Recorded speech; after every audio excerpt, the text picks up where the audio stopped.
Magandang umaga po sa bawat isa. Good morning! Good morning! Nandito na po ulit tayo sa salita po ng Panginoon ngayong pong umaga. Turn your Bibles in the book of Isaiah chapter 9, verse 6 and 7. That will be the passage or the text na atin pong pag-aaralan ngayong pong umagang ito. Isaiah chapter 9, verse 6 and 7. Nandiyan na po ba lahat? Okay, so manatili pong bukas ang inyong pong mga Biblia. At tayo po ay sandaling manalangin. Just before we proceed sa ating pong mensahe ngayong umaga. Let us all bow our heads and close our eyes in prayer. Tayo po'y manalangin. Panginoon, salamat po sa umagang ito na kahit papaano ay tila ng ulan at tahimik ng paligid, Panginoon, na maaari na kaming mag-concentrate, Panginoon, nakapag-focus sa inyo pong mga salita. Tunay, Panginoon po, na gawin mong buhay ang iyong salita ngayong umaga na to. At sana po, Panginoon, sa pangangaral po ng inyong pong lingkod, bibigyan mo siya ng makalangit na karunungan, mga salita na mag-i-inspire, mag-challenge, mag-motivate, magpo-correct, Panginoon, mag-rebuke sa iyo pong mga anak, Panginoon, ngayon pong umaga pong ito. Tunay, Panginoon, ang iyo pong mga salita ay hindi po namin mauunawaan sa ganang aming kakayanan. Dahil, Panginoon po, kami po ay limitado, kapos ang aming pong karunungan, Panginoon, para maarok ang taluktok ng mga salita mo, Panginoon. Kaya tunay na nandito na po kami sa inyo pong harapan. Humihingi po, Panginoon po, ng tulong, ng gabay, Panginoon, at makalangit na karunungan na iyo pong ipagkakaloob. Alam po namin na banal na Espiritu ang aming pong tunay na tagapagturo. Siya ang magmumulat ng aming isip, ng aming pong puso, Panginoon, upang sa ganon ay magkaroon ng kaliwanagan, Panginoon, kabuluhan at kapakinabangan, Panginoon, ang iyo, Panginoon pong salita sa buhay po ng inyong pong mga anak. Pinagkakatiwala na po namin, Panginoon, sa inyo ang oras na ito ng pag-aaral ng iyong salita. Samahan mo na kami. Ito lamang po ang aming samot dalangin sa pangalan ni Jesus. Amen and amen.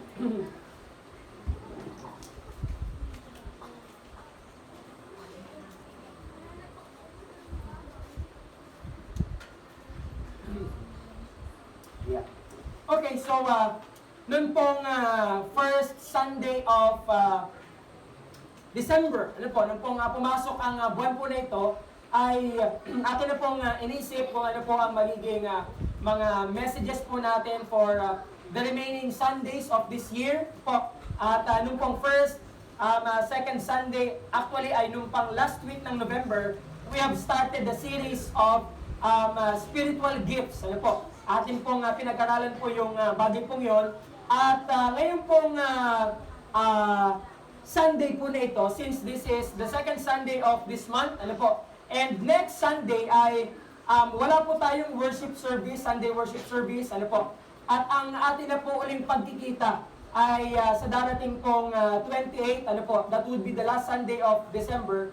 I have decided, ano po, that ngayon pong Sunday pong ito, I'll be giving a message patungkol po sa Kapaskuhan, ano po. Because I think ito na lamang po yung pagkakataon ko na makapagbigay ng message about Christmas. Ano? So this is a Christmas message, ano po, is taken from Isaiah chapter 9, verse 6 and 7. Ano po? Although hindi po tayo dyan masyadong magdudwell, ano po, pero later on, ay akin pong bibigyan po ng konting background, ano po, kung ano po ang connection ni Isaiah, ano po, doon po sa prophecy, ano po, na natupad, doon po sa New Testament, particularly in the Gospels, ano, Matthew, Mark, Luke, and John, kung saan atin pong mababasa ang biography ng atin pong Panginoong Jesus. Po. So, hindi ko alam, I don't know about you, ano, so, pero sa akin, ano po, simula po nung ako po ay, just want to share a story, ano po, about myself. Simula po nung ako po ay nagtungtong ng high school, ano, nung ako po ay first year. Pumasok po ako ng high school first year at yun po yung mga panahon na ako ay unbeliever pa at ako po ay nalulong, ano po, sa addiction, ano po, sa computer at sa mga gadgets, ano po mga panahon na yun. Naglalaro ako ng Counter-Strike, ano po, ng Run Online, at sobrang kinaadikan ko po, ano po, yung mga computer games. At nung mga panahon na yon ay unbeliever pa ako. Kaya ang akin pong ginagamit na pera, ano po, pang computer, para po kayo makapag-computer nung time na yon, ay mga perang nakaw. Ano, so hindi lingid sa inyong kalaman. I have always been sharing this. Ano po, nung unbeliever pa ako po ay nagnanakaw. Ano po, at yan po yung kasalanan na akin pong kumbaga ay kinaadikan. Ano po, dyan po sa kasalanan pong yan, ako po ay nalulong. Ano, so nagnanakaw ako weekly. Ano po, para pagdating po ng Saturday, Sunday, ano po, meron akong ibang computer. But by the way, simula po nung ako po ay nag-first year, ano, noon pong summer, that was the time na ako po ay nag-iba ang kinaadikan. Ano po? So, from being addicted to computer games, ano po, ay naging addict naman po ako ngayon sa paglalaro ng basketball. Ano? I was heading towards my second year sa high school noon pong time na ako po ay nagsimula na maglaro ng basketball. At ako ay natutong mag-basketball doon po sa amin mismo. Ano po? Doon sa amin, pagka kayo nakarating sa amin sa Kalapan, meron po dati doong maliit na basketbola na nakalagay po sa sagingan. Ano po? So, na yung bola namin ay yung maliit lamang na bola. Ano po? At ang ginagawa ko nung pong second year high school na ako, the time na nagsimula ako na maging addicted, ano po, sa basketball, ay hindi ako pumapasok. Ano po? Kung pumasok man ako kalahating araw, pagkatapos yung half day, ano po? So, mag-cutting classes na ako noon, uuwi. Minsan kahit walang tanghalian, ay pupunta ako sa basketball court at meron doon mga kalaro. At ang nakakatuwa doon, meron kang kalaro na makikipagpustahan. Ano, so minsan ay sa shooting, piso-piso, ano, o di kaya naman ay 2x2, ano po, o kaya naman ay 3x3, ano po, at lagi po yung pustahan. So, palibasa ay unbeliever ka noong mga panahon na yon, ano po. So, nagawa ko, ano po, na maging addict po sa sports noong po mga panahon na yon. And I am thankful sa Panginoon sa basketball kasi ginamit ng Panginoon ang basketball sa akin para doon ako hilahin, ano po, mula sa pagiging addict sa computer, ano po. Subalit nung ako po ay nahumaling na sa paglalaro po ng basketball, ay meron din naman po itong naging masamang epekto sa akin, ano. At yun nga, rebelde ako sa akin magulang, di ako pumasok ay kalahating araw, pagkatapos ay makikipagpustahan sa mga kalaro, ano po, at syempre, ano po, kasama na din yan, minsan kapag ka po may hindi pagkakaunawaan dun sa mga naging kalaro, ay kasama din po sa mga trouble, ano po. So that was my life, noon pong ako po ay high school, when I was being addicted po sa laro pong basketball. But anyway, nung pong ako ay nagsimulang aral po na maglaro ng basketball, ano po, marami akong in-admire na mga basketball players, ano. So, idol ko dati si Allen Iverson, ano, yan yung mga moves na ginagaya ko dati, ano. So, pinapanood ko sa YouTube. Pagkatapos ay gusto ko dati ang laro ni Dwayne Wade, ano po. So, yan po yung mga basketball players natin pong, kumbaga, kinamulatan nung simula nang ako ay mag-aral na maglaro. And, one basketball player na talagang nakapagpabigay ng attraction sa akin, that up until now, ano po ay talagang siya yung aking siguro sabihin nating iniidolo, ano, at para sa akin ay walang katulad, ano po, walang kapantay yung klase ng kanyang laro, ano po. So, at yun po ay wala ba kundi si Michael Jordan, ano. So, tinagurian greatest basketball player of all time, ano. So, sabi ng marami, siya daw po yung GOAT, ano, G-O-A-T, greatest of all time, ano po. So, although yung iba hindi pumapayag, lalo tigit yung mga fans ni LeBron, ano, yung mga LeBron fans, ano, hindi sila pumapayag, mga Kobe fans, ano. So, iniwala sila, si Kobe daw, si LeBron, ano po. So, but for me, ano, okay, so, if kung akin lamang pong i-assess, titingnan, i-evaluate, ano, so sa akin lang, I believe na kung si Jordan ay naglaro sa era na ito, ano, I believe na lalagpasan pa rin niya, ano po, ito pong mga nag-arise na mga basketball superstars sa era or sa generation ngayon. Naniniwala ako na kahit si Michael Jordan ay naglaro ng 90s, 80s, 90s, naniniwala po ako na kung si Michael Jordan ay naglaro sa era na to, yung klase ng kanyang laro ay po pwede paling ilaban, sa mga players, na naglalaro ngayon, So, if I'm going to examine yung kanyang jump shot, shooting, yung kanyang penetration, yung kanyang defense, offense, So, I believe that Michael Jordan is the greatest basketball player of all time. Although siguro yung iba, di mag-agree sa akin, pero for me, Michael Jordan is the GOAT, Pero I am sad, So, sa kabilang banda, ako ay nalulungkot din. Kasi alam niyo po ba, na marami ng basketball players ang pumunta sa atin dito sa Pilipinas. Nakapunta na sa atin dito sila, Shaquille O'Neal, Kobe Bryant, when he first came to the Philippines, 1998. So ako ay 2 years old lang nung time na yon dahil 96 ako pinanganak. Okay, so 1998 when Kobe Bryant first came to the Philippines, At yung court, na kanyang pinaglaruan ay napuno, ng 3,000 katao na nanood, So nung kanya pong unang court na nilaruan dito po sa Pilipinas, LeBron James, he was also able to come dito sa ating pong bansa, at napakarami pang mga basketball players. Kevin Durant, Derrick Rose, James Harden, So these are the players na nakarating na sa Pilipinas. On the other hand, ako po ay malungkot because the player that I have been admiring simula po nung ako po ay nagsimulang mag-basketball hanggang ngayon, paminsan-minsan naglalaro pa rin naman ako. Michael Jordan has hindi po siya nagkaroon po ng pagkakataon na siya po ay makarating dito sa atin sa Pilipinas. He has been to China, Korea, at sa iba pong mga places dito sa atin sa Asia. Pero si Michael Jordan ay never na tumungtong sa atin dito sa Pilipinas. And dahil po doon, I am sad. And sa interview, tinanong kung bakit si Michael Jordan, kahit sa kabila na ang mga Pilipino ay basketball fanatic, at maraming mga Pinoy ang diehard fans po ni Michael Jordan, hindi siya pumunta dito. Sabi po sa interview, I don't know kung legit yun. Meron daw pong 2 reason kung bakit si Michael Jordan ay hindi po pumupunta dito sa Pilipinas. Ang una po ay security issue.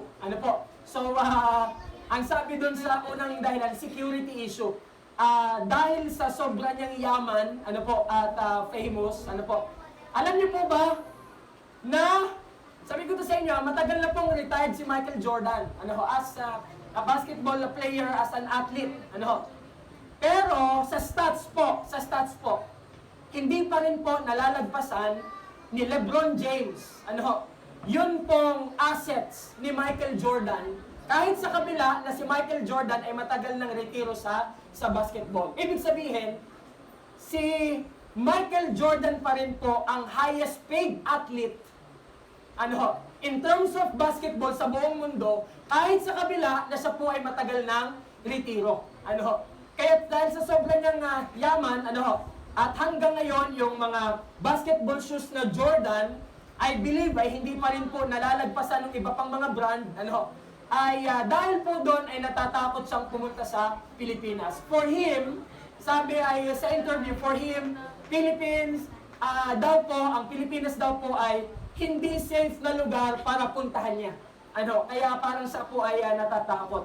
So, yun po ang una, security issue. Pangalawa, na dahilan. At siguro ito ay, mas naniniwala kung ito yung dahilan kung bakit si Michael Jordan ay hindi pumupunta dito sa Pilipinas. Ang isa pong dahilan bukod sa security issue ay, tayo daw po mga Pinoy, yung kanyang Jordan brand ng sapatos, ay sinalaula daw ng mga Pilipino. Dahil tayo daw po, ay nagpo-produce ng mga Jordan brand na peke. Okay, so ibig sabihin yung kanyang sapatos na binibili sa ibang mga bansa sa mahal na halaga, kinopya ng Pilipinas, pagkatapos ibinebenta ng mura. Kaya kumbaga para sa kanya, ay parang siya ay na-offend. So, sa atin pong mga Pilipino. So, that's the reason. Kumbaga, parang titignan natin, parang ang hambog, Okay, so parang ang yabang niya. Dapat iningnan niya na lang na sana maraming mga Pilipino na siya ay fan siya ng mga Pilipino at pumunta na lamang siya dito. But anyway, for me, siguro, kung biglang magkakaroon ng balita na si Michael Jordan will be coming to the Philippines, siguro, ay makakagawa ako ng paraan, para pupunta ako ng Manila, just to see, the face of my idol, sa basketball. Siguro kahit di ko sa mahawakan, mahipo, makapagpa-picture, kahit yung makita ko lang siya, siguro po, kung may budget ay magagawa ko ng paraan, isa ako sa mga tao na magiging sobrang excited, kung sakali na yung si Michael Jordan ay makakapunta sa atin dito sa Pilipinas. And I believe, siguro sa iba din mga places na hindi pa siya nakakapunta, marami din po ang naghihintay sa kanya. This morning, we will not be talking about the arrival of a superstar, So, hindi natin pag-uusapan ngayong umaga ang pagdating, ng basketball player o kung sino mang artista, celebrity, natin pong iniidolo, Because today, we will be talking about the world's most exciting arrival. That's the title of our message, taken from Isaiah chapter 9, verse 6 to 7. And yun nga, as I have said, I have entitled God's message this morning, the world's most exciting arrival. Ang pinakang kapanapanabik, na pagdating, sa kasaysayan po ng sanlibutan, sa kasaysayan ng sangkatauhan. The world's most exciting arrival. I don't know about you, kung sino ang inyong pinakang inihintay, inaasam-asam na finally inyong makita. Maybe katulad ko, meron kayong mga iniidolo. Maybe katulad ko, meron kayong mga ina-admire na mga tao. But today, as I have said, we will not be talking about the arrival of a celebrity, a superstar, an athlete, na kilala, The world's most exciting arrival, remember this, is the arrival of our Lord and Savior Jesus Christ. Amen? Siya po, yung kanya pong pagdating, ang pinakang kapanapanabik, na hinihintay po na arrival na nangyari po sa kasaysayan ng mundo at ng sangkatauhan. The main idea of our message is this. Ang sabi po dito, the birth of Christ is the world's most exciting arrival because He Himself is the world's greatest need. Christmas should be a season to remember that our greatest need is a perfect Savior. Okay, so basahin po natin yung main idea because yung ating pong topic ngayon po umaga ay iikot po sa idea na yan. The birth of Christ, ready now? Begin. The birth of Christ is the world's most exciting arrival because He Himself is the world's greatest need.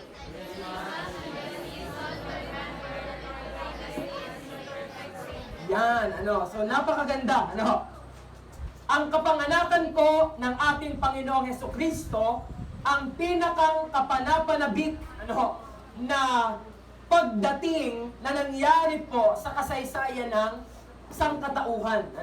Bakit po? Kasi ang sabi dito, dahil siya po mismo, ang greatest need o ang pinakang kailangan po ng sangkatauhan. Ang sabi po dyan, ang Pasko, ay season, panahon, kung saan ay ating pong inaalala na ang ating pinakang kailangan, lubhang kailangan sa ating pong buhay ay ang isa pong perpektong tagapagligtas.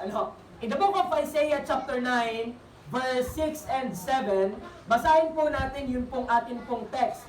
Simula po sa verse 6 hanggang verse 7, at atin pong titingnan yun pong propesiya ni Propeta Isaiah. From verse 6 and verse 7. Basahin po natin ang sabay-sabay, simula po sa talatang 6 hanggang sa talatang 7. For to us a child is born, ready now? Begin. For to us a child is born, to us a son is given, and the government shall be upon his shoulder. And his name shall be called Wonderful, Counselor, Mighty God, Everlasting Father, Prince of Peace. Of the increase of his government and of peace, there will be no end. On the throne of David and over his kingdom, to establish it and uphold it with justice and with righteousness from this time forth and forevermore. The zeal of the Lord of hosts will do this. Who wrote the book of Isaiah? Alam ko po sa inyo, who wrote the book of Isaiah? Sino ang nagsulat ng book of Isaiah? The prophet Isaiah. Ano? Nasaang testament ang book of Isaiah? Old Testament, New Testament?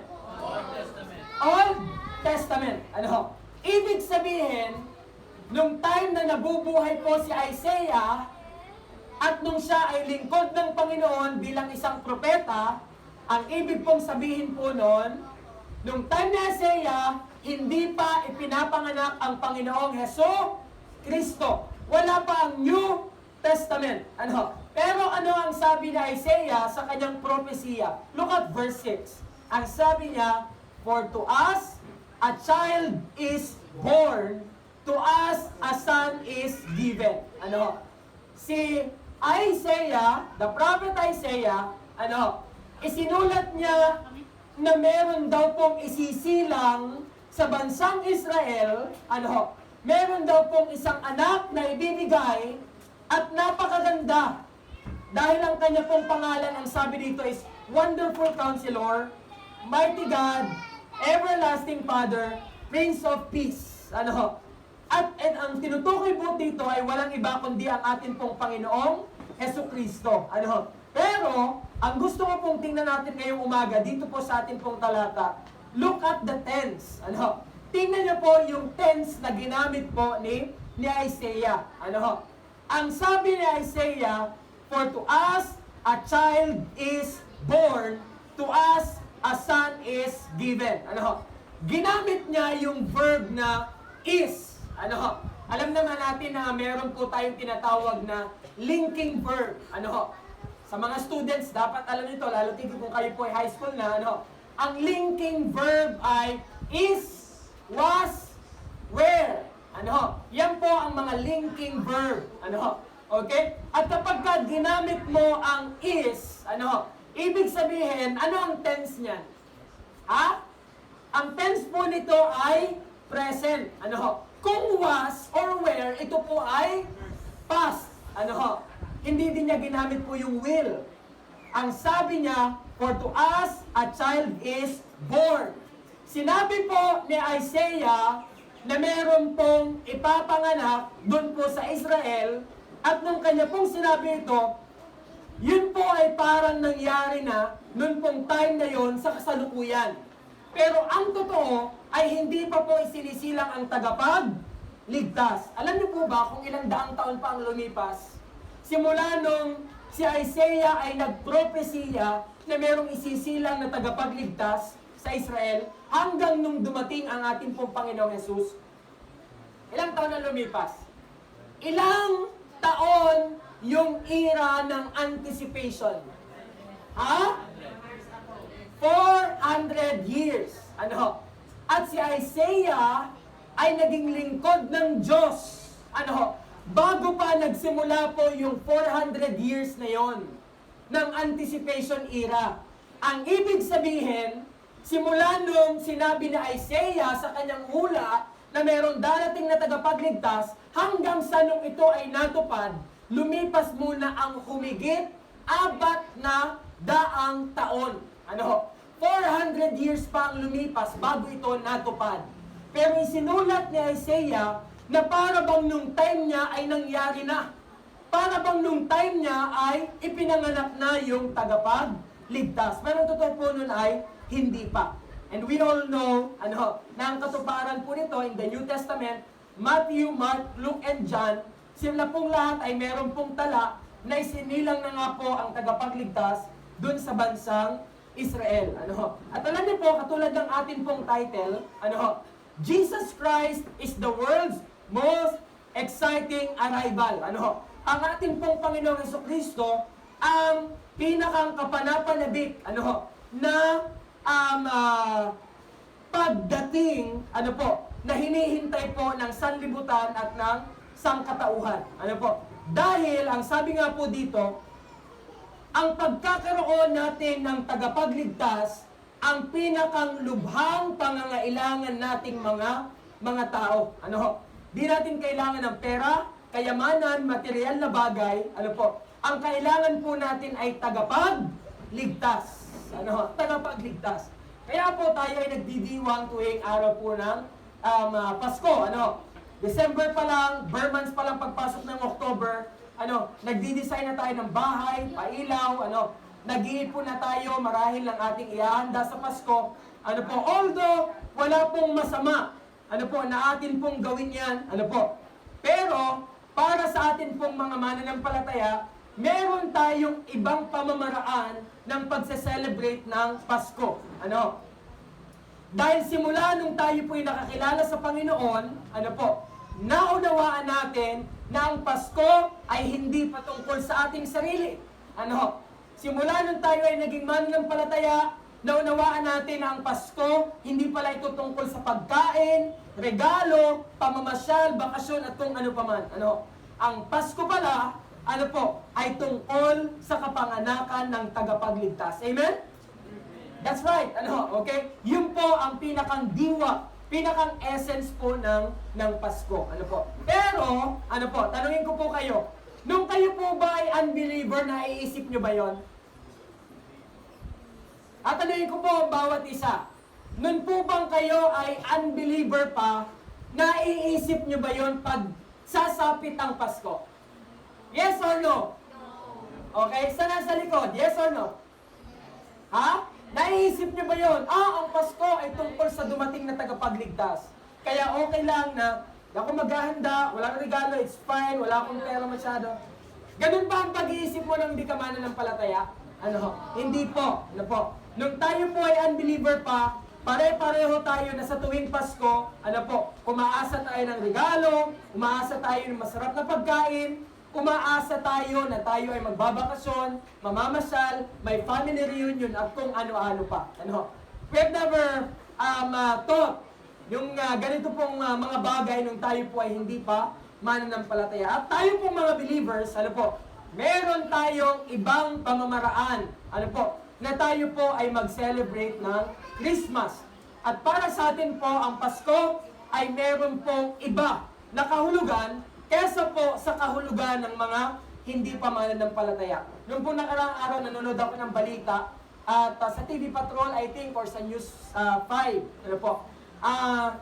nag-i-interview po yung mga reporter, that nagtatanong sa mga tao. Ngayon, pagpapakinggan niyo po yung mga tao, palibas ay wala silang alam, tungkol sa Panginoon, at hindi sila mga mananampalataya, pare-pareho sila ng sinasabi, this Christmas, pupunta kami sa ganitong ganyan lugar, this Christmas, ito ang aming ihahanda, magkakaroon kami ng reunion sa ganitong lugar, ganitong pamilya, ganitong ganyan, same, ang thought po ng mga tao. Pero tayo po ay meron pong ibang kapahulugan ng Christmas. Kaya po ngayon pong umagang ito, atin pong sasagutin po yung katanungan, for us Christians, what does it mean to celebrate Christmas?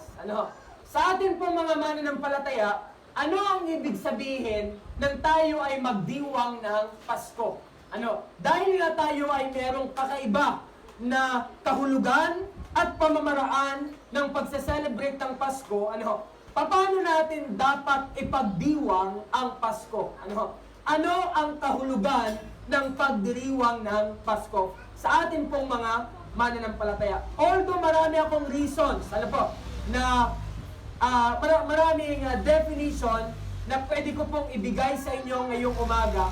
Pero ngayong pong umaga ay magbibigay lamang po ako ng at least ay 7. Pitong sagot dun po sa tanong na what does it mean to celebrate Christmas? Ano ang ibig sabihin ng pagdiriwang ng Pasko? I'll give you 7 definition of what Christmas is all about. Number 1, Ano po? Number one, sabi po dito, Christmas is a message of hope. Ano? Christmas is a message of hope because we were all hopeless. Ano? Basahin po natin yan. The first definition of Christmas. Ready now? Begin. Christmas is a message of hope because we were all hopeless. Yan, ano ho. Dahil na po tayong lahat ay hopeless, wala tayong pag-asa, ano po, para sa atin, ang Pasko ay mensahe tungkol sa pagkakaroon ng pag-asa. Ano ho? Hope. Ano po? Ano ang sabi sa Genesis chapter 3 verse 15? Basahin po natin ito. Ito ay familiar po na talata sa atin sa Story of Hope, Lesson 7. Ano po? Basahin po natin yung Genesis chapter 3 verse 15. Ready now? Begin. I will put enmity between you and the woman, and between your offspring and their offspring. He shall bruise your head, and you shall bruise his heel. Ano po ang sabi po ng Genesis 3:15? Ano? Nung pagkatapos na ang tao ay mahulog sa kasalanan, ano po? Ang tao nga po ay pumasok na sa sangkatauhan yung tinatawag nating kamatayan. Ano po? At pagkatapos na ang tao po ay mahulog sa kasalanan, agad-agad ang ating pong Panginoon ay nagbigay po ng pag-asa, ano po, na meron pong darating na tagapagligtas, at ang sabi doon, He shall bruise your head. Ano? Sino ang kausap ng Panginoong Diyos dito? Ano? Walang iba kundi ang Diablo. Ano? Si Satanas mismo. At ang sabi niya, merong darating na tagapagligtas na dudurog sa kanyang ulo. Ano? And that is already a message of hope. Ano? Alam niyo po, ang salvation po natin, akala natin ang kaligtasan nagsimula sa John 3:16. Mali po. Ano? Okay? Famous sa atin ang John 3:16. Ano nga po ang John 3:16?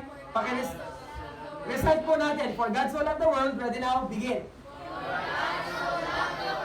That He gave His only begotten Son, Whoever believes in Him shall not perish but have everlasting life. Ano po yun? John 3:16. Ano? Salvation yun. Pero hindi doon nagsimula ang pag-asa. Ang pag-asa ay nagsimula sa Genesis 3:15. Ano? Kung saan pinangako ng Diyos, ano, na meron pong dudurog sa ulo ng ahas, ano, at yan po agad-agad ay pagpapakita ng pag-asa o hope na tinatawag. Alam ng Diyos na tayo po ay hopeless. Alam ng Diyos na hindi natin kayang iligtas ang ating sarili simula nung tayo ay nahulog sa pagkakasala. Ano po? Kaya para sa atin, yung pagdating ng tagapagligtas, Christmas is a message of what? Hope. Ano? Christmas is a message of hope because we were all hopeless. Wala tayong pag-asa eh. Kaya ang Panginoon ang nagbigay sa atin ng pag-asa. Second, ano? Not only that Christmas is a message of hope. Second, Christmas is a message of forgiveness. Ano? Basahin natin yung reason. Because, ready, begin. Because we were all guilty and Condemned. Ano? Alam niyo po ba na ang Pasko ay mensahe tungkol sa pagpapatawad? Ano? Hindi lang pag-asa, hindi lang hope, kundi ang sabi diyan, ang Pasko ay tungkol din po sa pagpapatawad. Bakit? Bakit ang Pasko ay mensahe tungkol sa forgiveness? Dahil ang sabi diyan, lahat po tayo ay guilty. Ano po? And because that we are guilty, sabi doon, we are all condemned. Ano po? Ano po ang sabi sa Acts 10:43? Basahin po natin yung talata. Acts 10:43. Ready now? Begin.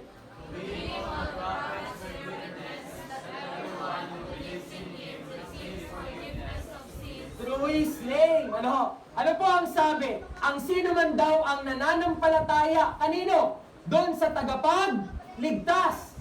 Ay ano ang sabi? Tatanggap ng kapatawaran ng kasalanan sa pamamagitan ng kanyang pangalan. Whose name? Okay? Whose name? Answer me, whose name? Jesus Christ. Ano? Nasa pangalan po ng Panginoon ang forgiveness. Ano? I'd like to give an emphasis dun po sa word na guilty and condemned. Ano? Ang sabi dito, Christmas is a message of forgiveness. ang Pasko ay mensahe tungkol sa pagpapatawad because we were all guilty and condemned. Tandaan po natin ito. Tayo pong lahat, tayo pong lahat ay napag-alaman na tayo po ay guilty. Ang ibig sabihin tayo ay sinuri, ang ibig sabihin tayo ay nilitis, ang ibig sabihin tayo po ay ini-evaluate, at napag-alaman na tayo po ay guilty. Ano ang ibig sabihin ng guilty? Pag sinabing guilty, ano po yun? Pag sinabi po natin guilty, ano po? Ang ibig sabihin, ano po? Tayo ay in-scrutinize. Ano po? Tayo po ay pinag-aralan, ano po? At walang kaduda-duda, walang katanggi-tanggi, ano ho? Na tayo po ay guilty, na tayo po ay makasalanan. Ano ho? O kumbaga ganito po, wala po tayong pwedeng ipangatwiran. We cannot justify ourselves. Ano? Hindi tayo pwedeng lumusot. Wala tayong pwedeng gawing alibay na po pwede. Ano? Dahil pag sinabi pong tayo po ay guilty, ano? Guilty tayo na tayo po ay walang magagawa. Ano? And because of that, pag sinabi pong tayo po ay guilty, ang kasunod po nito agad ay tayo po ay condemned. Ang guilty ay palaging hinahatulan. Ano po? At ano po ang hatol po sa atin? Ang hatol sa atin sa ating mga pagkakasala, tayo ay maparusahan sa eternal death. Ano? Ano po ang eternal death? Walang hanggang kaparusahan sa dagat-dagatang apoy ng impyerno. Pero ano bang nangyari sa Pasko? Dumating ang tagapagligtas. At ang ating tagapagligtas ang nagbigay po sa atin ng forgiveness. Ano? Kung hindi isinilang yung tagapagligtas, una, wala tayong hope. Kung hindi isinilang ang tagapagligtas, pangalawa, wala tayong forgiveness. Ano? Tayo po ay hahatulan at tiyak ang ating hatol dahil tayo po ay guilty. Ano? Kaya't napakaganda, Christmas is a message of hope dahil tayo ay hopeless. Second, Christmas is a message of forgiveness dahil tayong lahat po ay guilty. And because of that, we are condemned, ano po, to suffer eternity, ano po, dun po sa dagat-dagatang apoy ng impyerno. Third, not only that Christmas is a message of hope, not only that Christmas is a message of forgiveness, pangatlo po, Christmas is a message of reconciliation. Ano? Basahin po natin. Ready? Begin. Because? Wow! Ano? Okay? Ang Pasko ay pagpapakita na may pag-asa dahil dumating ang tagapagligtas. Ang Pasko ay pagpapakita na mayroong kapatawaran. Ano? At ang Pasko ay pagpapakita na mayroong pong reconciliation. Pastor, what is that word?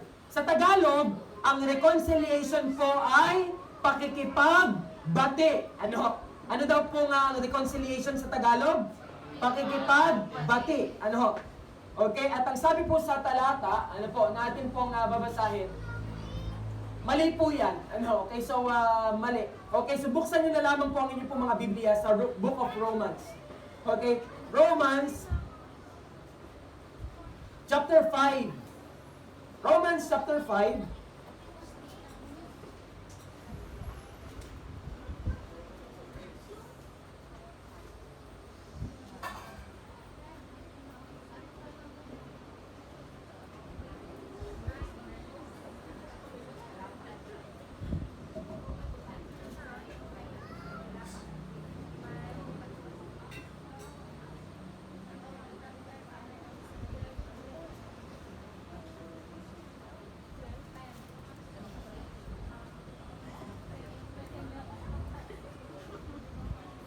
Yan po, verse 10. Ano po? So, basahin po natin yung verse 10. Okay, so nandiyan na po ba lahat? Romans 5:10? Nandiyan na po lahat? Amen? Okay, so basahin po natin yung pong talata. Ano po sinasabi dito? Ready now, begin. For if while we were enemies, we were reconciled to God by the death of His Son, much more now that we are reconciled, shall we be saved by His life. Ang sabi po sa talata, ano daw po tayo dati sa Diyos? Tayo po ay mga kaaway. Tayo po ay enemy ng Panginoon because of sin.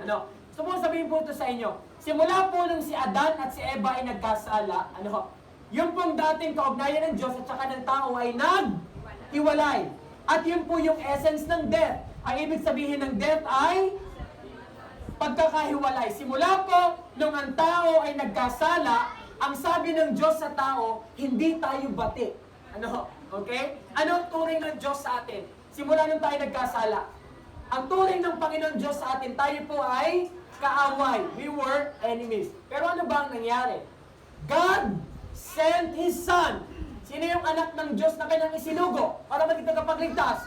Jesus Christ. At ano po ang sabi po ng talata? By His death, sa pamamagitan ng kamatayan ng Panginoong Jesucristo, ang Diyos ngayon na dating ginawa tayong kaaway simula nang tayo po'y nagkasala, sa pamamagitan po ng Panginoong Jesus, sinasabi ng Diyos na siya po ay gustong makipagbati. Okay? Ano po ang bridge para tayo po ay maging kabati ng Diyos? Walang ibang paraan kundi sa pamamagitan ng Panginoong Jesucristo. Kaya't napakaganda ang Pasko ay tungkol sa mensahe ng pag-asa. Dahil tayo dati ay hopeless. Christmas is all about forgiveness. Dahil tayo po ay talagang guilty at dapat hatulan, subalit tayo ay pinatawad. At ang sabi po dito, Christmas is a message of reconciliation. Dahil minsan po tayo ay naging kaaway ng Diyos, but because of His Son, through the death of Jesus Christ, God is telling us, gusto niyang makipagbati sa atin. Gusto kong makipagbati sa inyo. By sending His own Son, Jesus Christ. Okay, so that is the message of reconciliation. Fourth, ano po ang meaning or definition po ng Christmas para sa ating mga mananampalataya? Hindi lamang ang Pasko ay pag-asa, hindi lamang po ang Pasko ay pagpapatawad, hindi lamang ang Pasko ay reconciliation, pakikipagbati, kundi ang sabi dito, Christmas is a message of grace. Bakit po? Because, ready, go. Because we were all unworthy. Ang Pasko pala ay mensahe tungkol sa grasya o biyaya ng Diyos. Bakit po? Dahil tayo pong lahat ay unworthy. Pag sinabing unworthy ay hindi nararapat. Ano ang salita ng Panginoon? Sabi ng salita ng Panginoon, 2 Corinthians 8:9, for you know, ready now? Basahin natin, ready? Begin.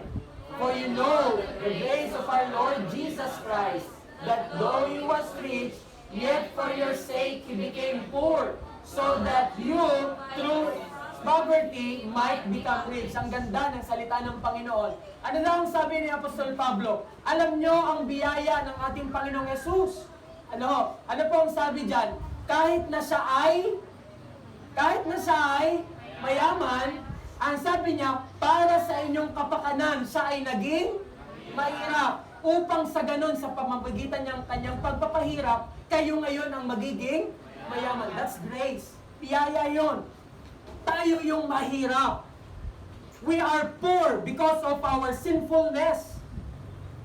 We are all headed to eternal judgment.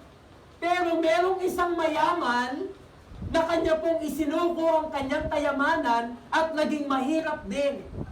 Upang sa ganon, sa pamamagitan ng kanyang poverty, ng kanyang hirap, tayo po naman ang magiging mayaman. And that is grace. Pag sinabi nating grace ng Panginoon, hindi tayo deserving. Tayo po ay unworthy. Ano po?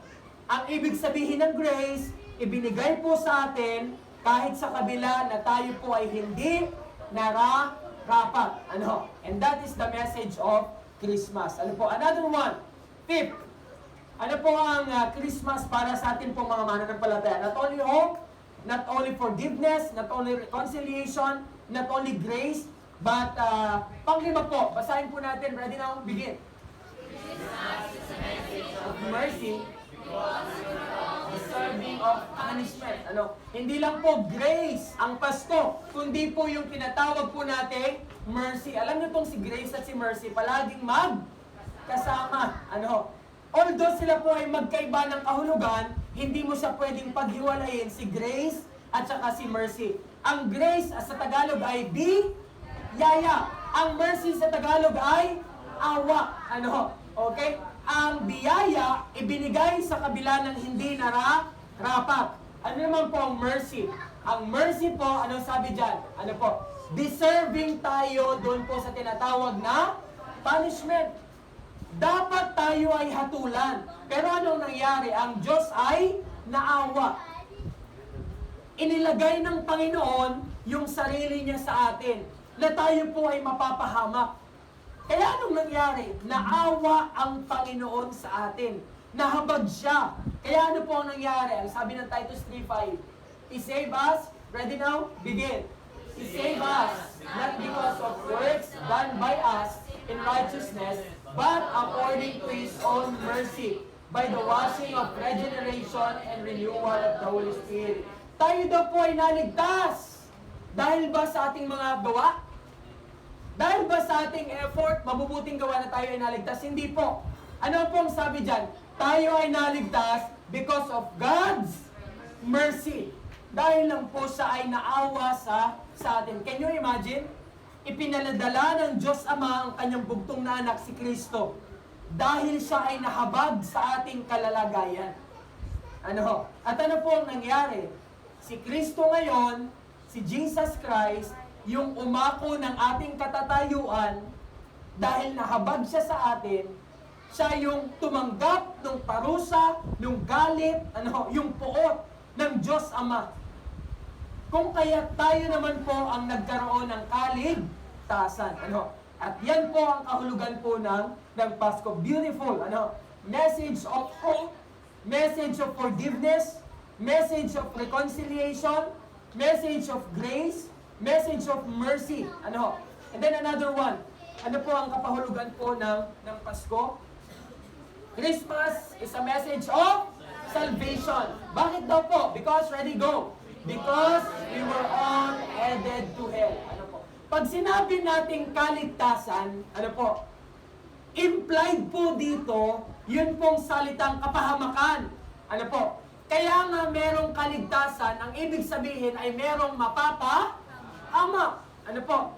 Kaya po nga yung sinasabi ng iba pong sekta o grupo, hindi totoo ang impyerno. Hindi totoo na merong kapahamakan. Ngayon, kung hindi po totoo ang impyerno, kung hindi po totoo na meron pong kapahamakan, bakit merong sinasabi ang Biblia na kaligtasan? Ang Biblia ay nagtuturo ng may kaligtasan. Ang ibig sabihin nun, totoo na merong mapapahamak. Dahil hindi po pwede na may kaligtasan na wala namang kapahamakan. At ang sabi po dyan, Christmas, no? Ano po, mamaya po yan. Christmas is a message of salvation because we were all headed to hell. Saan po ba yung kapahamakan? Saan po yung kapahamakan? Impyerno. At nung dumating si Kristo, doon po niya tayo isasalba. Doon po niya tayo ililigtas. Merong tiyak na kapahamakan sa impyerno, kaya po meron pong kaligtasan. Revelation 21:8. Basahin po natin yan. But as for the cowardly, ready now? Begin. But as for the cowardly, the faithless, the detestable, as for murderers, the sexually immoral, sorcerers, idolaters, Their portion will be in the lake that burns with fire and sulfur, which is the second death. Ano ang sabi ng Revelation 21:8? Ang Revelation 21:8 ay nagbigay ng mga specific na kasalanan na ginagawa nating lahat. Ginagawa nating lahat ng mga makasalanan. At ano po ang sabi? Yung daw mga duwag, walang pananampalataya, okay? Yung mamamatay tao, mga sexually immoral, yung pong mga manggagamot, manghuhula, yung mga sumasamba sa Diyos-Diyosan, at lahat ng sinungaling. O, sinong hindi sinungaling? Lahat tayo ay sinungaling, tama? San daw ang bahagi ng lahat ng mga taong ito? Doon sa lake of fire. Ano po? And sulfur. Anong sinasabi ng Biblia? Ang Biblia ay nagtuturo na merong dagat-dagatang apoy ng impyerno. Ano ho? At nung dumating si Kristong tagapagligtas, doon niya po tayo ililigtas. Ano ho? Ililigtas po niya tayo sa tiyak na kapahamakan. Pero, about salvation, meron po akong gusto pong ituro sa inyo ngayon pong umagang ito. Ano ho? This is something that would open your mind. Ma-amaze kayo. Ano ho? Ma-amaze kayo kapag ka itinuro ko sa inyo ito pong principle of salvation. Ano? Because salvation is all about God. Ano? Ang sabi po dito, okay? Saan ba tayo niligtas ng Diyos? Okay, basahin po natin yung pong una. Basahin po natin yung una. Ready now? Begin. You were saved from God. His wrath and anger. Tayo daw po ay naligtas mula sa Diyos. Alam niyo po ba nung tayo po ay nagkasala? Nung tayo po ay nagkasala, sinong galit sa atin? Ha? Sinong galit sa atin nung tayo ay nagkasala? Walang iba kundi yung ating Diyos. Yung ating pong manlilikha. Ano? Kaya nung dumating si Kristo, kanino niyo tayo iniligtas? Ha? Kanino niya tayo iniligtas? Sa galit ng Ama. Ha? Okay. Nung dumating si Kristo, na ating tagapagligtas, kanino niya tayo iniligtas? Iniligtas tayo ni Kristo mula sa Diyos. Bakit ano bang mangyari, Pastor? Nung tayo ay nagkasala, sinong nagalit sa atin? Nagalit sa atin ang Diyos Ama. Kaya nung dumating si Kristo, isinalba niya tayo mula sa galit ng Ama. Kaya ano ang sabi dito? We were saved from God. Ano? Nung tayo ay naligtas tayo mula sa Diyos. Ano? Second bullet. Ano po ang sabi po dito? Ready now? Begin. You were saved through God, His Son, Jesus Christ. Naligtas tayo mula sa Diyos. Ano? At naligtas po tayo sa pamamagitan din ng Diyos. Ano? At yung Diyos na yon ay walang iba kundi ang Panginoong Heso Kristo. Look at that. Ano? Diyan lang po magdi-differ yan sa mga preposition. Yung una, tayo ay naligtas mula sa Diyos. Iniligtas tayo ni Kristo mula sa galit ng Ama. At tayo po ay naligtas sa pamamagitan din ng Diyos. Dahil yung namatay sa krus ng Kalbaryo, ay na ating Panginoong Jesucristo, siya din po ay Diyos. Tama? Ano? Pangatlo po sa bullet. Ready now? Begin. We were saved for God, His glory and praise. Ano ang kaibahan? Yung una, tayo po ay naligtas mula sa Diyos. Iniligtas tayo ni Kristo mula sa galit ng Diyos Ama.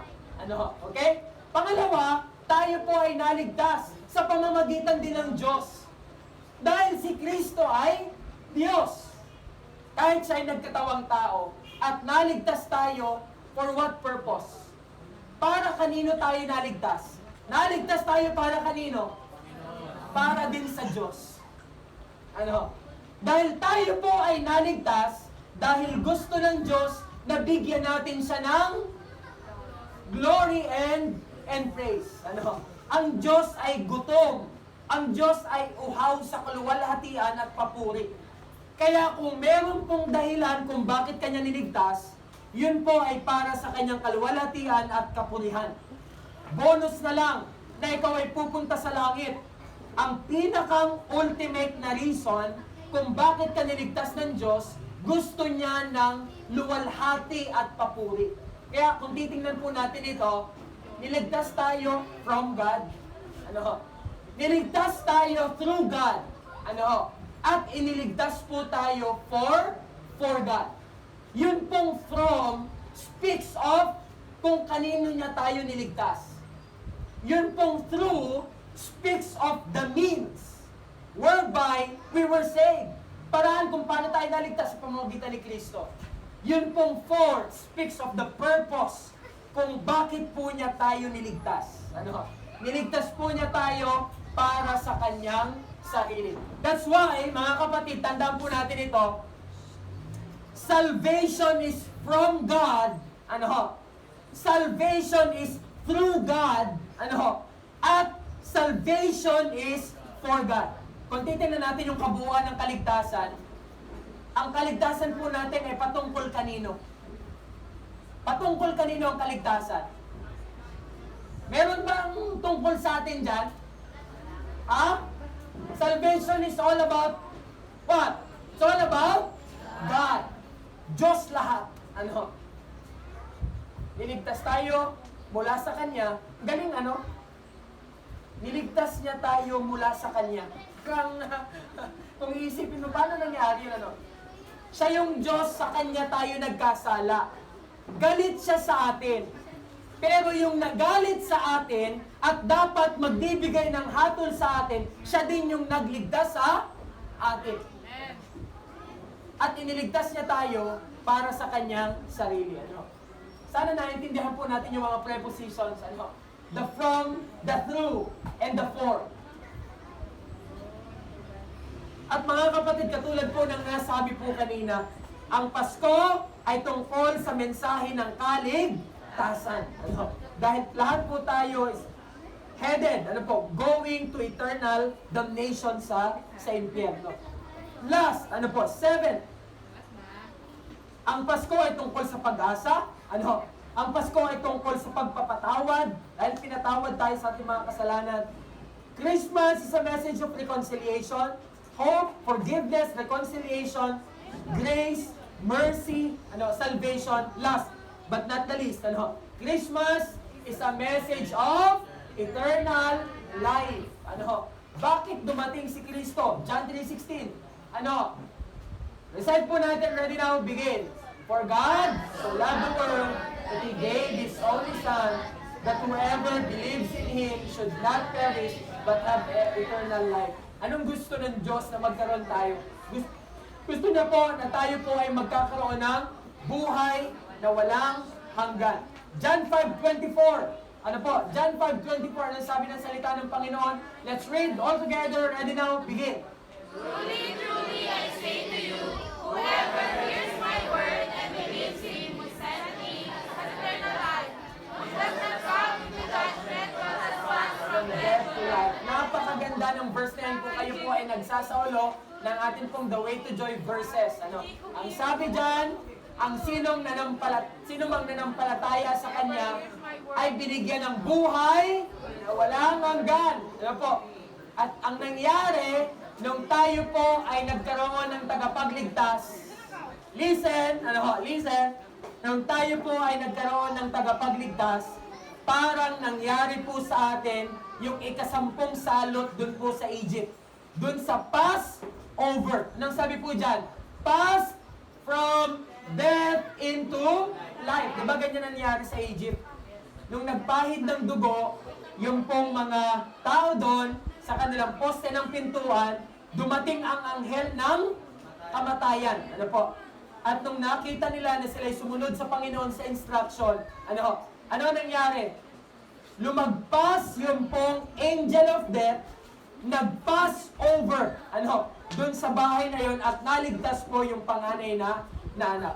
Mga kapatid, nung ang ating pong Panginoong Yesus ay dumating, namatay dun sa krus, at nung tayo'y sumampalataya sa Kanya at sumunod sa Kanya, nilagpasan natin, lumampas tayo mula sa kamatayan patungo sa buhay na walang hanggan. That's why Christmas is a message of eternal life. Buhay na walang hanggan. As we think of this, 7, may review ba dyan? Nung pong 7? Wala, Ano po ang 7 kahulugan ng Pasko para sa ating mga mananampalataya? Let's review. Number 1, Christmas is a message of hope. Second, Christmas is a message of forgiveness. Third, Christmas is a message of reconciliation. Fourth, Christmas is a message of grace. Fifth, Christmas is a message of mercy. Sixth, Christmas is a message of salvation. 7, Christmas is all about eternal life. Ano? Hope. Banggitin natin isa-isa, kahit yun lang word. What is hope, forgiveness, reconciliation, grace, mercy, salvation, and eternal life. Mga kapatid, ngayong umaga as I conclude, our message this morning, ang sabi po dito sa ating pong conclusion, shall we read? While it is not wrong, ready now, begin. While it is not wrong to enjoy food, gifts, family, and vacation every Christmas season, we should remember that we should enjoy Christ above anything or anyone else. We celebrate His arrival as the most important event in the history of the world and humanity. Para nag-redundant ako dun Anyway, okay, sabi po dyan, although hindi po masama na tuwing Pasko ay mag-enjoy ng pagkain. Masama bang mag-enjoy ng pagkain sa Pasko? Masama? Hindi. Masama bang magkaroon ng regalo sa Pasko? Masama bang magkaroon ng family reunion tuwing Pasko? Masama ba? Masama? Hindi. Masama bang magbakasyon tuwing Pasko? Hindi din. Hindi po masama yan. Pero, we should remember ng Pasko daw po, ang dapat nating i-enjoy ay walang iba kundi si Kristo. Jesus Christ above anything or anyone else. Bakit po? Dahil sineselebrate natin ang kanyang pagdating, dahil ang kanyang pagdating ang pinakang importanteng kaganapan sa kasaysayan ng mundo at ng sangkatauhan. Mga kapatid, as I have said, it is not wrong to enjoy food, gifts, family, vacation. Bahala kayo. I-enjoy nyo yan. Pero atin pong tatandaan, above anything, or anyone else, dapat ang ine-enjoy natin ay yung dumating ang tagapagligtas. Amen? Amen. Wow! Ang ganda ng Pasko. Kahit wala palang pagkain, kahit wala palang regalo. Bakit tayo nagde-demand ng regalo sa Pasko? Di ba tuwing December, kahit nung tayo hindi pa mananampalataya, parang it is required. Parang para sa atin, nung tayo po ay hindi pa mananampalataya, o siguro kahit mananampalataya na tayo, tuwing sasapit ang Pasko, para bagang yung pagkakaroon ng regalo, pagkain, it is something na required na tayo po ay magkaroon. Na parang kung wala nun, hindi kompleto ang Pasko. Di kompleto ang Pasko pag wala po nun. Pero mga kapatid, let me remind you of this. Huwag kang magtampo kung wala kang regalo sa Pasko. Because in the first place, ang Pasko ay hindi mo birthday.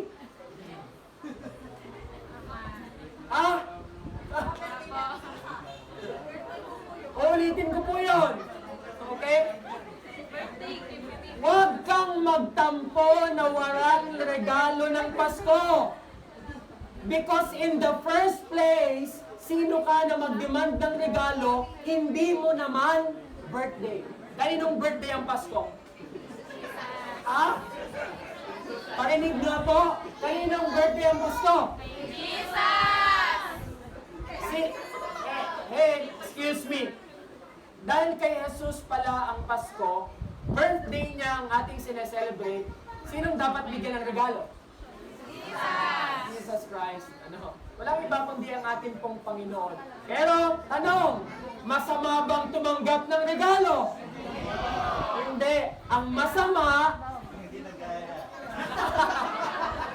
masama daw, sabi ni Randall, yung hindi nagayaya. Hindi daw nag-iimbita, yun daw ang masama. Okay. Wala pong masama na tumanggap ng regalo, magkaroon ng damit, kumain ng masarap. Ang nagiging masama lang ito kung nakakalimutan natin kung sino ba ang highlight ng Pasko. Sa halip na ang ating isipin ay pagkain, salad, spaghetti, graham, lechon. Sa halip na yan ang ating pong isipin, bagong damit, pera, pagkain, regalo. Anong dapat nating isipin sa Pasko? Isipin natin yung 7. Ano yung 7? Ano yung 7?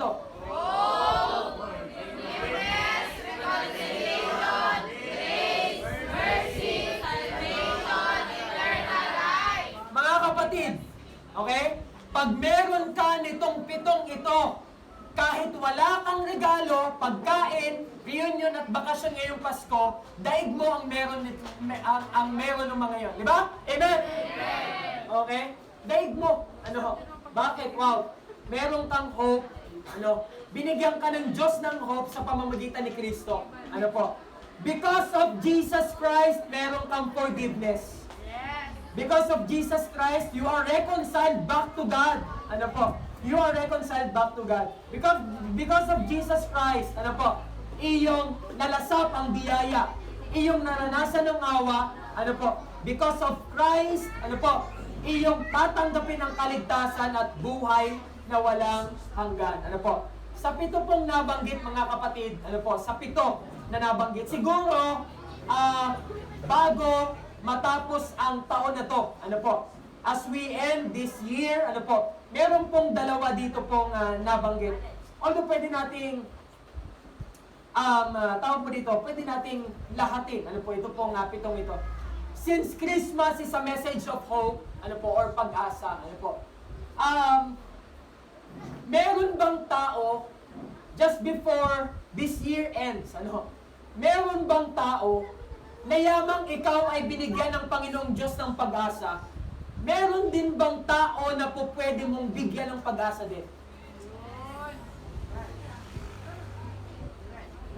Ang sabi po sa ating mensahe, Christmas is a message of forgiveness.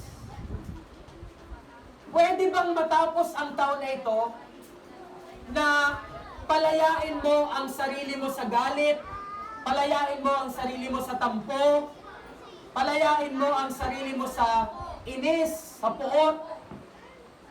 Is there anyone, bago matapos ang taong ito, pwede mong bigyan ng tinatawag na forgiveness?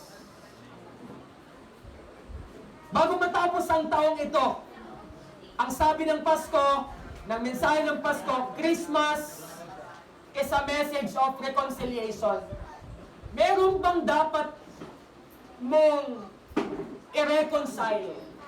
Meron ka bang naging kagalit, kaaway, katampuhan, na sa tingin mong dapat kayong mag-reconcile? Christmas is a message of grace, biyaya. Naranasan mo ang biyaya mula sa Panginoon, nagawa mo bang iparanas din ito sa iba? Have you given something to anyone na kahit hindi nila deserve, ibinigay mo? Christmas is a message of mercy, awa. Awa. Meron bang pinagpakitaan mo din at pinagparamdaman mo din ng awa ngayong taon na ito ng 2025? As you think of this, lalo tigit yung forgiveness, reconciliation, grace, and mercy. You think of this, mga kapatid. Forgiveness, una. And reconciliation. Meron bang mga issue na dapat sarahan? Meron bang mga galit na dapat nang tapusin? Tampo na dapat nang tanggalin? Para mag-reconcile at maging maayos ang lahat. Tandaan natin po ito, mga kapatid. The world's most exciting arrival was the arrival of our Lord and Savior Jesus Christ. Binigay niya ang forgiveness. Binigay niya ang reconciliation. Binigay niya ang grace. Binigay niya ang mercy. Why not extend these things to other people na nangangailangan?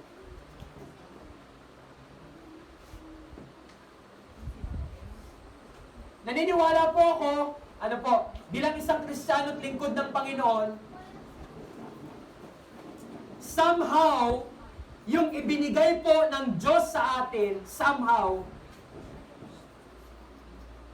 kaya din po natin yung gawin at pwede din po itong mag-reflect ano po, sa atin pong buhay.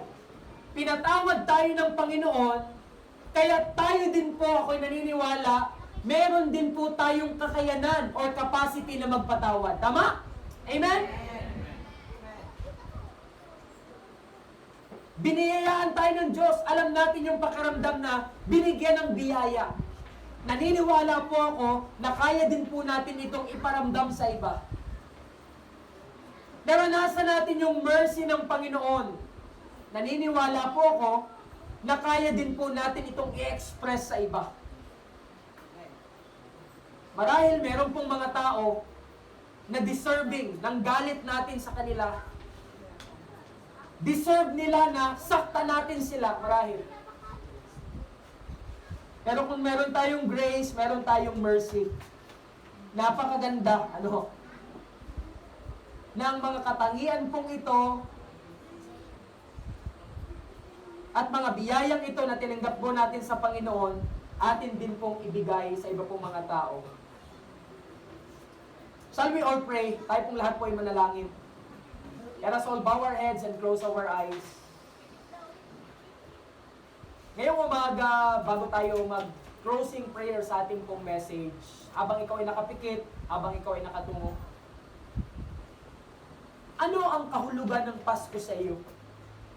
You ask yourself, what is the definition, the meaning of Christmas for me?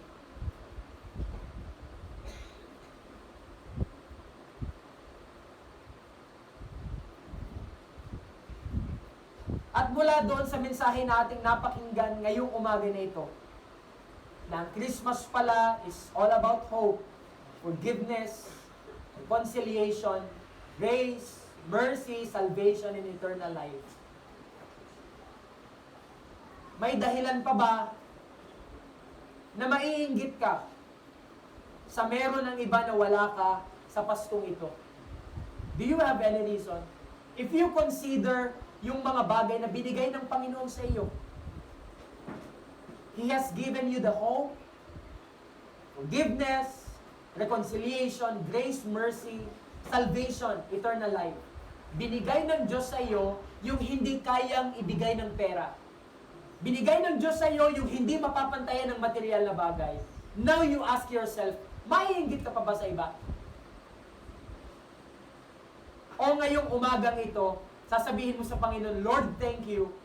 Binigay mo sa akin yung hindi kayang ibigay ng pera at hindi kayang pantayan ng material na bagay. Sapat na na ngayong Pasko ay magdiwang na alalahanin ng Pasko ay patungkol kay Kristo.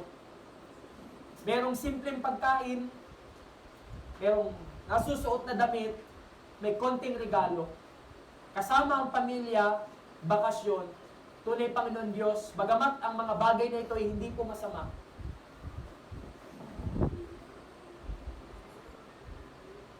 Pero sana napaalalahanan tayo ngayong umaga na hindi tungkol dito sa mga bagay na ito ang Pasko.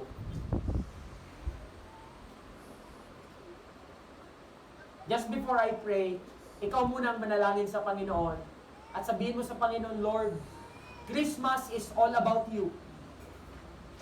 It is all about Jesus Christ.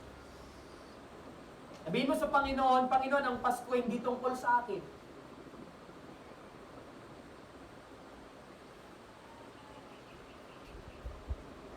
Kaya't ang pinakamahalaga na dapat mong gawin ngayong Paskong ito, higit sa kumain ng masarap, tumanggap ng regalo, mamasyal, magbakasyon, higit dyan, ang dapat mong gawin ngayong Pasko ay lumuhod ka sa Panginoon sa pasasalamat na merong dumating na tagapagligtas na nagbigay sa iyo ng hindi mo kayang ibigay sa sarili.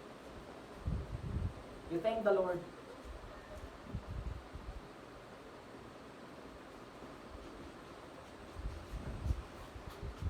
At tayo pong lahat ay manalangin. Dakilang Diyos at Panginoon, salamat po sa pagtutuwid sa amin ngayong umaga.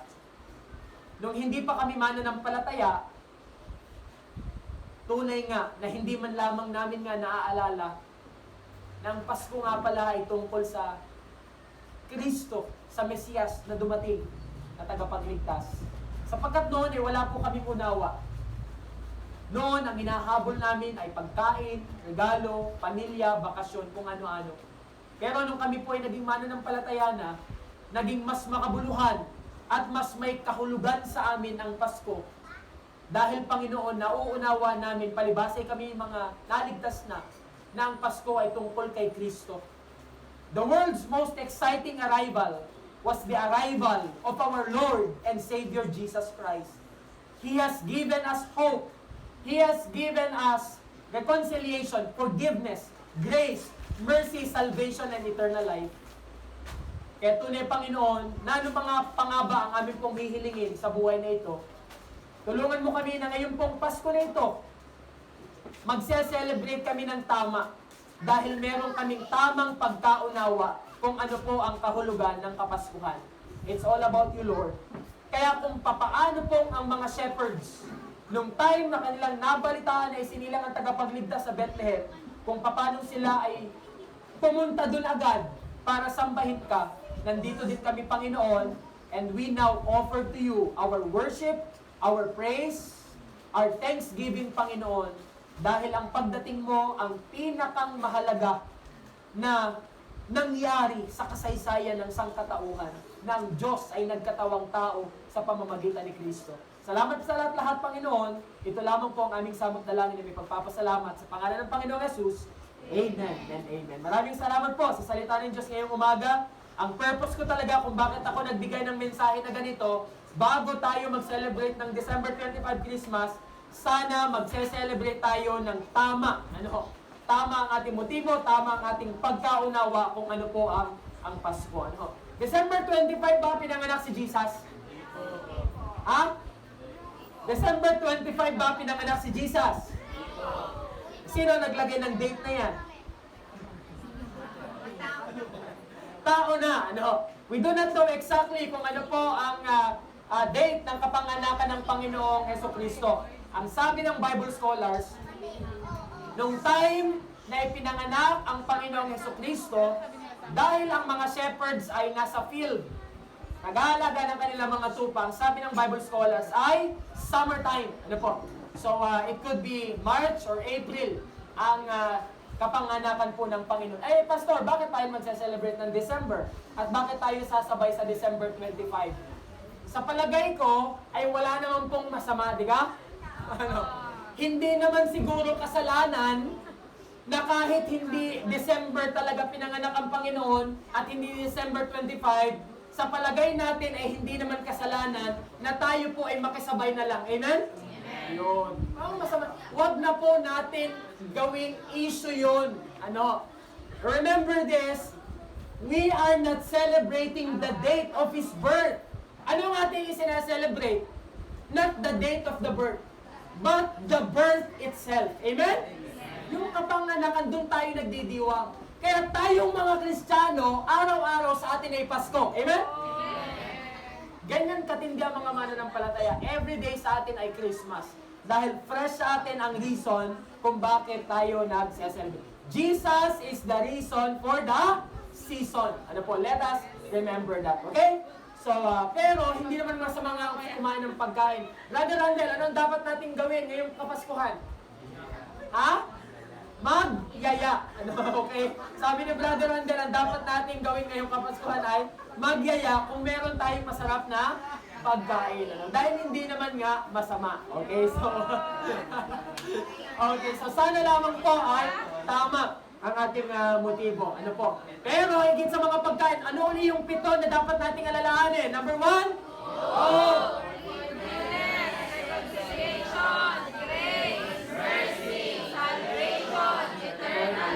Okay, so yan po ang blessing ng Panginoon. So ngayon po, as we worship our God, atin pong tanggapin ang atin po